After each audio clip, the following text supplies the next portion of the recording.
Tina, let's get into the business and branding segment. I know you're going to interview me and share a personal story about how intentional morning routines changed my life. I dug into a little bit about it at the start of the show, but I'm eager to continue with it with you, because mornings really are and have been they're the foundation. And as I keep building this show and this platform, and even Janine, man, just reminded me and reminded all of us, mornings are the differentiator. Unless you're in the nightclub or restaurant or night business industry, I'm sorry. You got to fucking win the mornings. It's as simple as that. Yeah. And it's hard to argue when you see folks like what we have on our show, our guests, our hosts doing that and seeing the benefits. And I think your story is a powerful one. And you talked about it and you alluded to it a little bit at the beginning of the show, but you went from 230 to now 170-ish. And you attribute mornings for being a big part of that. A lot of folks, like, it's easy to come in here and look at what we do and look at like where the John Andersons are, where the C. Marty Fitz are, where the Keiths are now,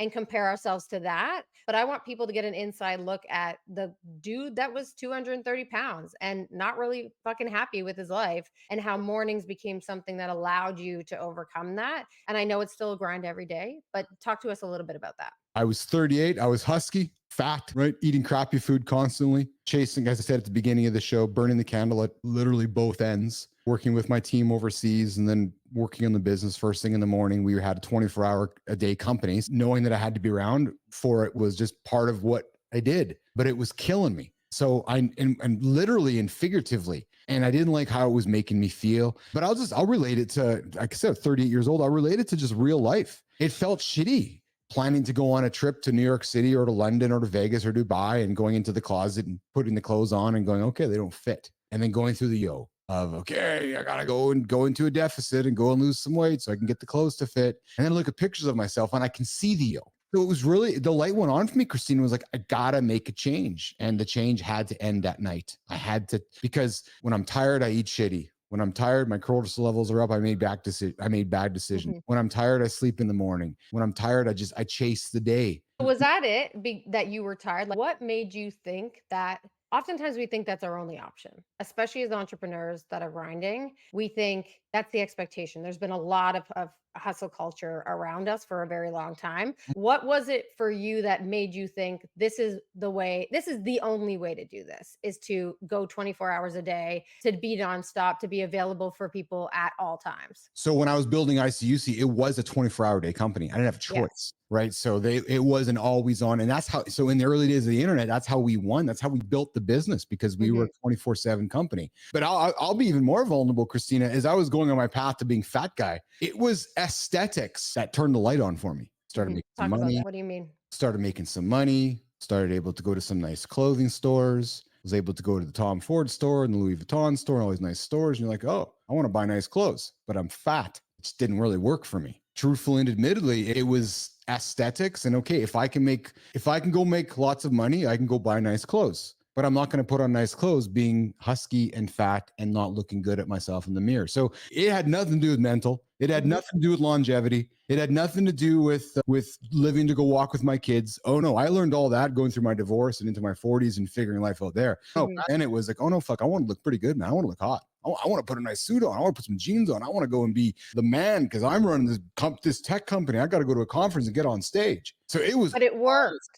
All aesthetics. So those aesthetics worked and that motivation worked in that moment. And you just admitted the fact that, have you learned other things since then? I think so often we talk about this. You have to find what works for you. And if you are trying to find whatever it is that lights you up, if you find something that lights you up, even if externally people would say that's not the right thing to light you up, it still worked for you. So talk to that. Does it have to be like this? It have to be about sustainability, or have to be about longevity, or have to be about your kids, or have to be about legacy? Can it be in that moment about what's right in front of you and whatever is working to light you up inside? Absolutely. It's just like we said a few minutes ago, just get up and go for a walk right now. Just do something that's gonna make you feel good about yourself. I know it's so cliche, but again, this show's about getting people moving. It's why I've had my mental issues, and I joke about Johnny, right? Johnny and I are the same age. I grew up as a fat kid on the beach who had the sand kicked in him and wanted to be the bodybuilder. I joke about it all the time. It's my story, right? So the aesthetics and making cash have been a big part of my desire to live a lifestyle aesthetically pleasing. it hasn't been until I went through divorce and grew up a little more in my head and learned more about values and learned about creating the business athlete mindset that no, it's actually about going for a walk with my kids when I'm 80 and 90. And it all fits. It all fits together. I'm more than likely going to be less body weight. I'm more than likely going to be leaner. I'm more than likely going to carry less visceral fat if I make all these good decisions. So the aesthetics are going to be the net result of my longevity goals instead of the other way around. But I had to find something that worked for me. I'm going to question you because Yeah. you said then you started to think about longevity when you went through your divorce. When my argument, because I've heard you say it before, it wasn't then. It was when you got what you wanted. It was when you got more fit. It was when you got the money and you realized, shit, this has been driving me all this time, but it's actually not really what I want. Am I right in saying that? Probably because I was lost when I made all the cash and got up on Monday, still fat. I was like, oh, okay, now what? So I had cash. I woke up on Monday, looked in the mirror, and still felt lost about myself. So it was, again, I talk about finding AJ at Focus and building that business athlete mindset. And that's why I've been so adamant, Christina, on really not selling a system to somebody. Because I don't know, man, it's to me, it's not the system. It's just about finding something that works for Christina Flynn and then doing it repeatedly over and over and over and over and over and over and over. That is the hard thing That's the hard one. It's it easy to is. buy the systems, and I've talked about this a lot. There was a moment in time about a year ago where I realized, "Oh my god, like I have a shopping addiction and Mhm. it's not for clothes, it's for educational materials like digital products and courses and cohorts, like all of these things external to me. I was buying them so that I could figure it out. Everything was like one answer, one answer, one answer. And what I realized was like, okay, this is about me. I need to sort me out and I need to take all the information in that I possibly can. But I also realized I didn't necessarily have the network that I needed. I didn't necessarily have the supports that I needed. It wasn't going to be a fucking PDF that was going to change my life. But I No, thought it was so much more than that. And it's so easy. We talk about this too. There's going to be a lot of people that sell you like the system. We've talked about this with League of Business Athletes. It's not the system. It no. is a mentality, it is a mindset, it is a system of support that will help you to define whatever your system is, whatever's going to work for you. Yes. And you quickly realize that there's an economy in systems, like you just said, right? It's harder to show up every single day and live a life of values. It's easier just to sell a system to somebody. And for me, as I wrap the segment up, Christina, leaning back into mornings, it just, for me, I recognized that I was not going to be able to win the day, compete, those metaphors that are important to me, if I continued to wreck my nights to wreck my mornings. And it all links together, right? Those bad decisions that begin in the morning actually begin in the night before, right? Mhm. It took me many years to finally then give up drinking. And again, I got no judgment for those that like to have a glass of alcohol and have drinks. No judgment whatsoever. For me, though, having drinks led to bad decisions, which led to the next day, which led to not a good morning. And it's just you find spots, you pick your battles. I was Tina's. talking to Rich Ingram about this yesterday, and him and I were talking, and he's like, I don't know, like I've been doing these talks, and there's something that's missing. So we're like digging, like, what is it that's missing? He's like, it needs to be the physical, and it needs to be the mental. And I was like, why? What drives you? Like, why do you do what you do? And he's like, because I know if I don't do those things, it's going to take me down the wrong path. Like I know myself, I have self awareness, so I know what the person without those things looks like, and I know how they feel, and I know what they're unhappy about, and I know what they're bitching about. Once I started to realize like I needed to move towards this person, that's what I need to motivate myself by. I need to motivate myself because I know I'm not capable otherwise. I needed to reframe and I needed to rewire my brain.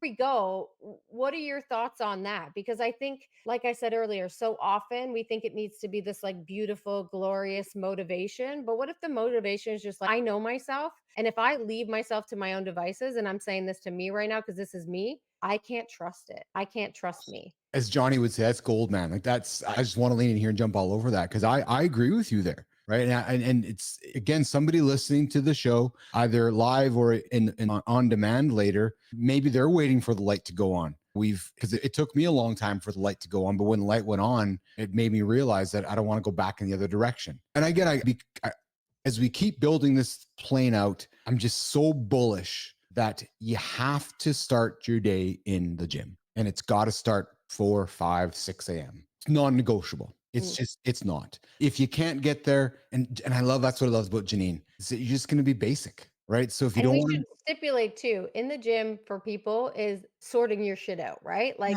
take John those, says, like in the gym for him in the morning is being intentional and he's got to get up here, yes, right? Before he can get into physical. You're yes, saying you are all about the physical in the morning and that's how you chase that feeling. So it's different for everyone. It's not to be prescriptive, it's just to say what is going to get you moving? What that's is it. going to make you feel and have the confidence that you're doing all the right things to get to the next place that you want to go, to be on the path that you want to be on?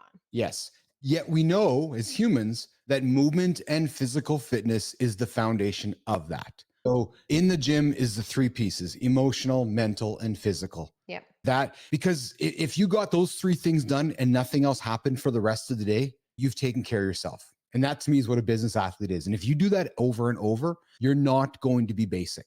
It's Mhm. just not, because you don't have a choice but not to not be basic, because eventually all those people who are being basic they're not gonna live up to the routine. But if you just do those three things every single day before the person next to you, you're gonna fucking fly, man. I Yeah. found it. I met AJ to help me find it. I've met John Anderson, Christopher Martin. I've met you. Like that's the path, and I'm very bullish on that. Richie Ingram is not doing what he's doing. He's not getting his And shit running started. 100 milers. Yeah, right? And he's a dude that's, listen, I love Copenhagen and I love drinking, but I know when I do those things, it's not good. The person Yes. I become is not the person I want to be. So I don't fucking do it. That's it. That's it. So, Nation, here's the takeaway from today's show. The morning routine we talk about, it's not just about checking boxes. It's really about setting the tone for how you show up every day and then every week. And it's about creating a cumulative good choices that start in the morning. And if you can have that starting in the morning, actually having it starting in the evening before, you're going to create a space to bring their best self out to whatever challenge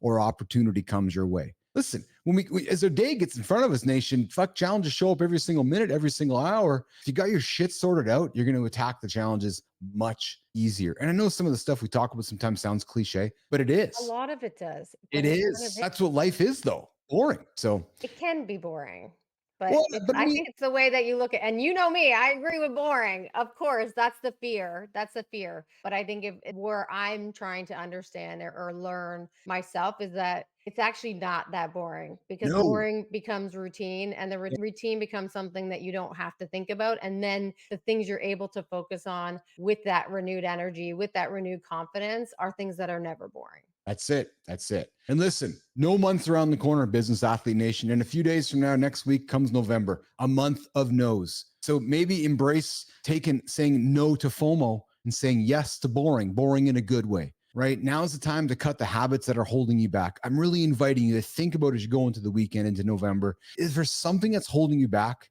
Consider putting it aside and consider how that decision will perhaps invite you to make a different decision. Maybe you're doing something in the evenings like John and Marty talk about, which is holding you back from getting up that hour in the morning earlier to start your day. And trust me, as you get old, like this old guy over here, you'll love the mornings. Man, before the world gets up, you attack the day and magic. You grab your cane and you get out of bed. That's it. And then you go and Grab your jump cup up of and down tea like and your a rebounder. grapefruit.